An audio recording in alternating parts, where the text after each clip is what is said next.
ఆత్మీయంగా మనం బలపడేవారిగా ఉండాలి, ఆత్మీయంగా ఎదిగేవారిగా ఉండాలి, ఆత్మీయంగా వర్ధిల్లే వారికి ఉండాలంటే ఆత్మీయ యాత్రలో అడ్డంకులన్నీ ప్రాంతంతో జయించేవారిగా ఉండాలి. అంతేనా? గద్దించుకుంటా పోవాలి. దేవుడు మనల్ని ఏమన్నాడు? సింహపు పిల్లలు. హల్లెలూయా. సింహం పిల్లలు దేనికి భయపడదు. అర్థమైందా? ఈ లోకంలో మనం దేనికి భయపడాల్సిన అవసరం లేదు. భయం ఎప్పుడు వస్తుంది తెలుసా?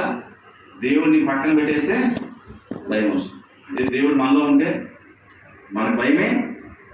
కనుక దయచేసి దేవుడు ఉండాలా. ఈ కుటుంబానికి మరి ఆగిపోయిన ఆశీర్వాదాలు రావాలని మనం ఏం చేయాలి? ప్రార్థన. దానికి కావాల్సిన స్తుతి మనం చేయలేదు కనుక అటువంటి ఆశీర్వాదాలు ఆగిపోయినవి మరి దేవుడు అంటున్నాడు, ఆగిపోయినవి ఇహపరమందు ఒక చూడకు మార్చాలని ఇంకా మార్చాలి. ప్రార్థన చేస్తాం. ఈ మాట నేను వచ్చిన కానీ నా మనసులో తిరుగుతూనే ఉంది. యాకోబు చివరి మాట వాక్యం చదివి ప్రార్థన చేయాలి. యాకోబు చూద్దాం, చివరి మాట చదివి ప్రార్థన చేయాలి.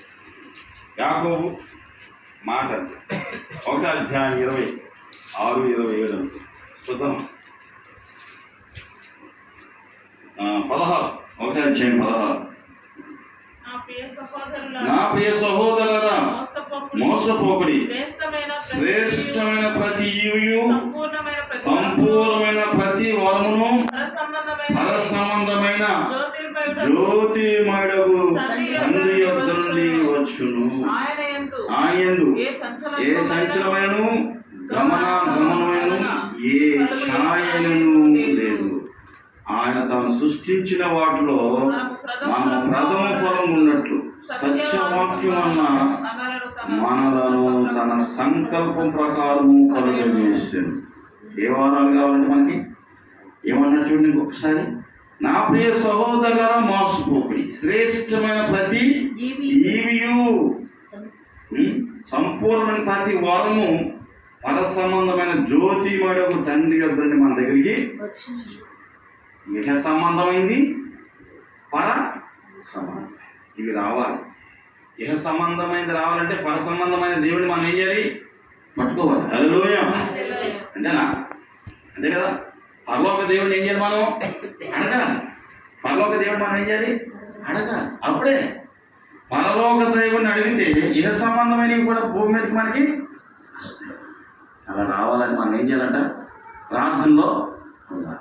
ప్రభువా, పరమ తండ్రి అనే దేవుడిని అడిగితే మరి పర సంబంధమైనవి నీకు, నీ కుటుంబానికి, ఇహ సంబంధమైనవి కూడా దేవుడు ఏం చేయాలంటాడు? దయచేసి మరి తల ఉంచుదాం, కళ్ళు ఉంచుకుందాం. దేవుడు మనకి దీవెనతో సమృద్ధిగా ఈ కుటుంబంపై కుమ్మరించినట్టు మనందరం కాళ్ళు మూసుకున్నాం. ప్రభువా, మేము ఒకవేళ చేయలేకపోయి ఉంటే మరింత ప్రార్థన చేసి పర సంబంధమైన నిన్ను కలుసుకొని ఇహ సంబంధమైన వరములు మేము పొందుకొని నైనా మేము ఈ లోకంలో జ్యోతుల వల్ల ఎదిగటానికి, ఫలించడానికి మీ కృపను, మీ కాపుదలను, భద్రతను దయచి ఈ మహా కనికరాన్ని మాపై ఉంచండి. మీ హస్తాన్ని మాపై ఉంచండి. నీ సన్నిధిని మాపై ఉంచండి. ఈ ప్రేమను మాపై ఉంచండి. నాయనా, దుష్టుడు మాకొచ్చి ఆశీర్వాదాలు చెడగొడుతున్నాడు. కారణం ఏంటంటే మేము మీతో సహవాసం తగ్గిందేమో, మీతో ఇంకా ఐక్యత తగ్గిందేమో. అవి పొందుకోవడానికి, ఆగిపోవడానికి వాడు చెడగొడతాడంటే మేము మరింత మీతో సహవాసం చేయలేమో. మాకు మీరు ఇచ్చిన గృహంలో నేను గురించిన ఉత్సాహ సునాదం వినిపించలేమో. అయ్యా, మరింతగా ప్రార్థించాల్సిన అవసరం ఉందేమో. చాలంత స్థుతి లేకపోవడం వల్లే మేము శోధించబడుతున్నామేమో. ఒక పక్క ఇటుపక్క, ఒక పక్క ఇటుపక్క. అయ్యా, ఇటుపక్క మాకు రావాల్సిన ఆశీర్వాదాలు కూడా ఆపి 3 రకాలుగా ఇబ్బంది పడుతున్నాడు. నైనా ఇవి సాతాను కలిగించే నష్టాలు. ప్రభావం అన్నింటిలో నుండి అయ్యా బిడ్డలు మీరు దీవించండి. అన్నింటిలో బిడ్డలు ఆశీర్వదించండి. అన్నింటిలో బిడ్డలు కాపాడండి. ఈ మహా కనికరం నీ దయ కలిగిన, నీ కృప కలిగిన హస్తం ఈ బిడ్డలపై ఉంచండి నాయన. నీ దైవికమైన దీవెనలు బిడ్డలపై ఉంచండి నాయన. అనారోగ్యాల నుండి కాపాడండి, ఆర్థిక రుణభారాల నుండి కాపాడండి. బహుశా వీళ్ళు తినేదానికంటే నాయన వీళ్ళు కట్టే వడ్డీలు ఎక్కువ ఉన్నాయేమో నాయన. అన్నింటి నుండి మీరు యేసు నామములో విడిపించు. అన్నింటి నుండి నాయన బిడ్డలను తప్పించండి. సమృద్ధిని ఇవ్వండి నాయన. అయ్యా సమృద్ధిగా ఇవ్వండి నాయన.